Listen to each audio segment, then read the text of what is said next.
Yo tout le monde, c'est Yo-chan. Donc aujourd'hui, je teste 3 méthodes différentes pour créer des oreilles d'animal qui bougent dans VisiFace pour les avatars véroïdes. J'espère que mes recherches pourront vous aider à réaliser les vôtres, parce que je sais que des fois c'est un peu compliqué à comprendre comment mettre tout ça en place. Donc la première méthode que j'essaie et la plus facile à mettre en place est celle des Spring Bones. Pour cela, il vous faut Unity, votre personnage et vos oreilles. Donc comme vous pouvez le voir, j'ai déjà placé mes oreilles comme je le souhaite. Pour pouvoir ajouter mes oreilles, j'ai ouvert l'objet qui est mon avatar, puis le dossier route. Je vais continuer à ouvrir les fichiers jusqu'à arriver à l'objet se terminant par head, pour tête, vu que les oreilles sont sur la tête. Et j'y ai mis mes 2 oreilles. Ensuite, tout en bas, vous pouvez voir l'objet qui s'appelle Secondary. Je vais sur la droite et je descends jusqu'à trouver le bouton Add Component. J'ai cherché le script VRM Spring Bones et je l'ai ajouté. Dans l'encadré qui a été ajouté, vous pouvez voir l'option Root Bones. J'y ai ajouté un encadré. Puis j'ai glissé l'objet qui doit être affecté par ce script, donc l'une des oreilles. Je l'ai déjà fait avec l'autre oreille et je n'ai pas envie de toucher aux différents paramètres pour l'instant. Et vous pouvez vous faire une idée du rendu en appuyant sur le bouton Play, en allant dans l'onglet Scène et en vous amusant à bouger le personnage. Puis je vais exporter mon personnage. Pour cela, je vais d'abord retourner sur l'objet source de mon avatar et aller sur la droite pour cliquer sur Override puis Apply. Une fois exporté, je l'ai mis dans VisiFace et comme on peut le voir, les 2 oreilles bougent avec nos mouvements. Est-ce que ce n'est pas cool ? Au niveau des avantages, c'est une technique assez rapide et simple à mettre en place. Par contre, elles vont bouger en même temps que votre personnage mais ne pourront pas permettre d'exprimer un sentiment. Donc si vous voulez aller plus loin, c'est peut-être pas forcément le mieux. L'une de mes observations, c'est que s'il y a différents objets, ils ne doivent pas être mergés, sinon le Springbone refuse de bouger ou a besoin d'un rig. À cause de cela, les différents objets bougent aussi, donc s'il y a une grosse démarcation de couleur, ça risque de se voir. Mais avec un seul objet, comme les oreilles de lapin par exemple, il n'y a aucun problème. La deuxième méthode que j'ai essayée, c'est de prendre un objet 3D, de le riguer et de skinner, et d'essayer de l'animer dans Unity.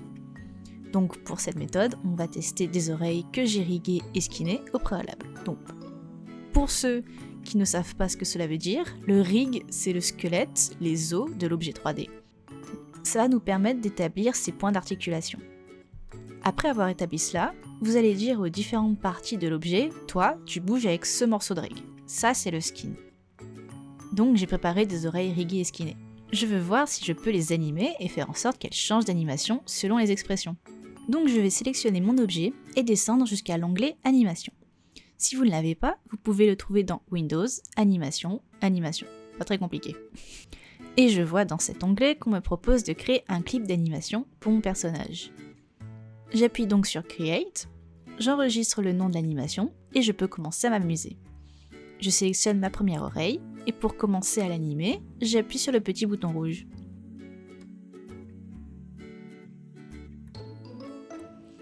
Comme vous le voyez, l'interface devient rouge pour vous prévenir que c'est en train d'enregistrer ce que vous faites. Ne vous inquiétez pas si votre personnage disparaît de l'écran, en faisant ça il a tendance à descendre et à se mettre dans cette position bizarre. Je sais pas trop pourquoi mais c'est comme ça. Pourquoi pas, chacun son truc. Mais c'est juste le temps de vos modifications. Il sera normal à la fin, alors vous inquiétez pas. Je place mon curseur au temps où j'aimerais que mon objet bouge, puis je sélectionne la partie que je veux bouger.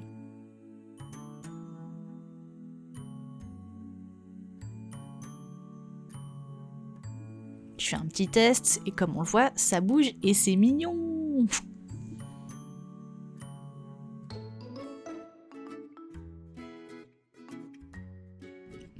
Je m'amuse donc à animer mes oreilles pour l'expression neutre, et vu que je veux qu'il y ait un changement d'animation selon les expressions, je prépare une animation différente pour le personnage qui sourit. Donc je fais exactement la même chose.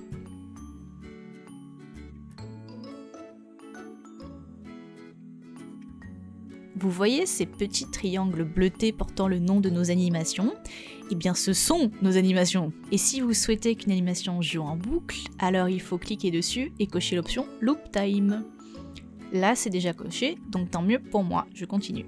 Ensuite, je vais sélectionner la base de mon personnage et je vais sur la droite, sur le bouton Add Components et ajouter le script VSF Animation. J'appuie sur le petit plus pour ajouter une association d'expression et d'animation. Je choisis pendant quelle expression je veux que mon animation ait lieu, je la sélectionne et la glisse jusqu'en dessous. Je fais ça pour mon autre animation, j'override mes changements et je peux exporter mon personnage.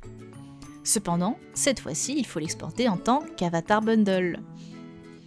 Je l'importe dans VCFace et ça marche.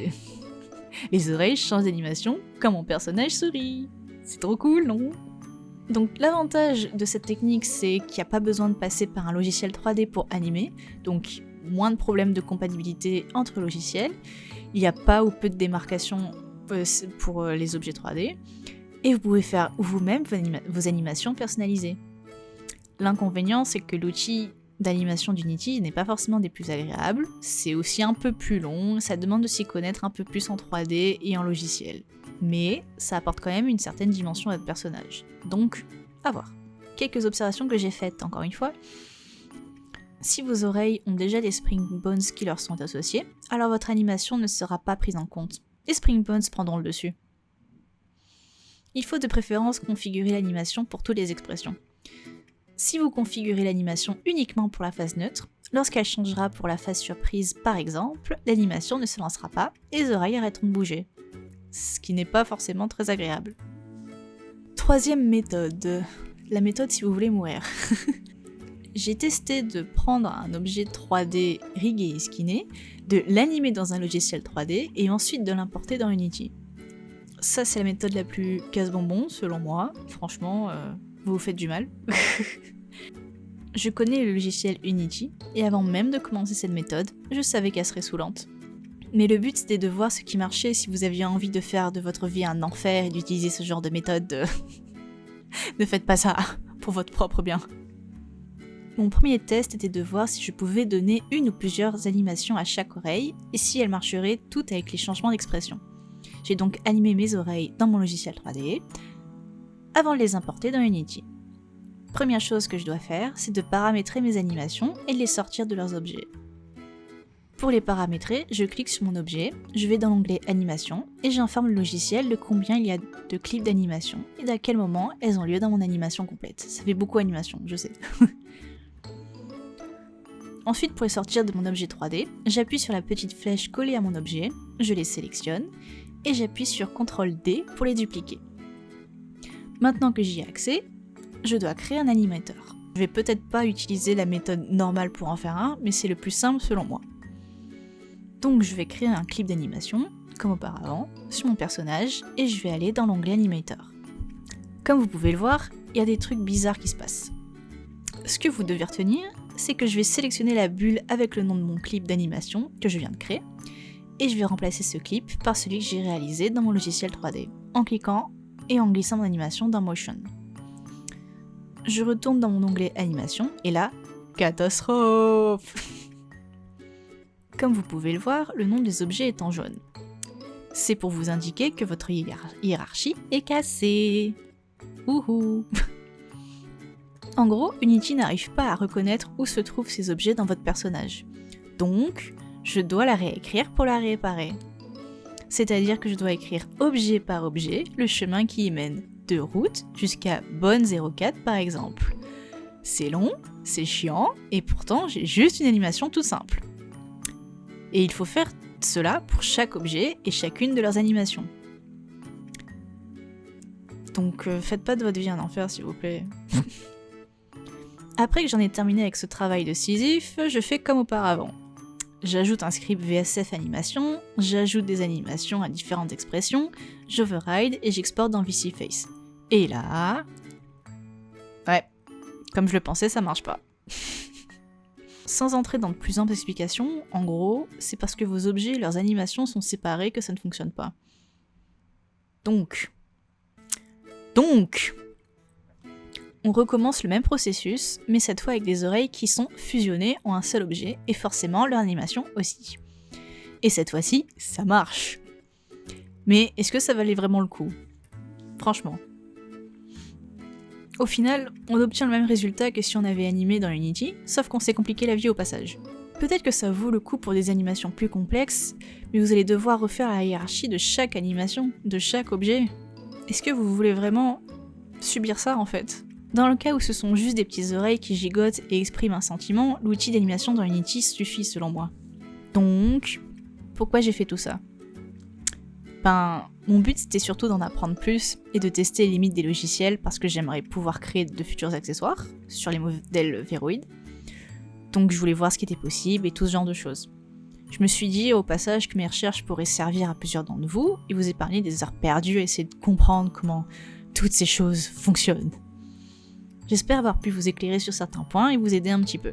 Si cette vidéo vous a permis de créer vos propres oreilles ou votre accessoire animé, n'hésitez pas à me les montrer en mettant un lien dans les commentaires. Si la vidéo vous a plu, n'hésitez pas à mettre un petit j'aime aussi, ou bien à vous abonner si ce n'est pas déjà fait. Et en attendant, je vous dis à plus!